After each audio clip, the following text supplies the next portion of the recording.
નમસ્કાર, હું રાજ. આપ જોઈ રહ્યા છો સ્પાર્ક ટુડે ન્યૂઝ. કેશોદ શહેર અને તાલુકામાં દશામાના પર્વને લઈને ભક્તિમય માહોલ જામ્યો છે. દશામાના આગમનને લઈને બજારોમાં ભારે ચહલ-પહલ અને ઉત્સાહ જોવા મળી રહ્યો છે. શહેરના સરહદ ચોક, શાક માર્કેટ રોડ સહિતના મુખ્ય વિસ્તારોમાં દશામાની મૂર્તિઓના સ્ટોલ પર ભક્તોની ભારે ભીડ જોવા મળી રહી છે.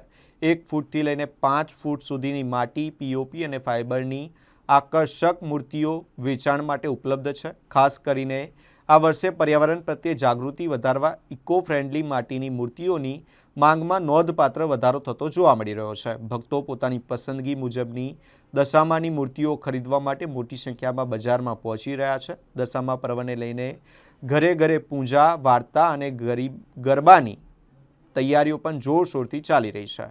પૂજા સામગ્રી, શણગારની વસ્તુઓ અને અન્ય જરૂરી સામાનની ખરીદી માટે લોકો બજારમાં ઉમટી રહ્યા છે. વેપારીઓના જણાવ્યા મુજબ આગામી દિવસોમાં દશામા પર્વ નજીક આવતા ભીડમાં વધુ વધારો થવાની શક્યતા છે. કેશોદમાં દશામા પર્વને લઈને ભક્તિ અને ઉત્સાહનો અનોખો માહોલ સર્જાયો છે.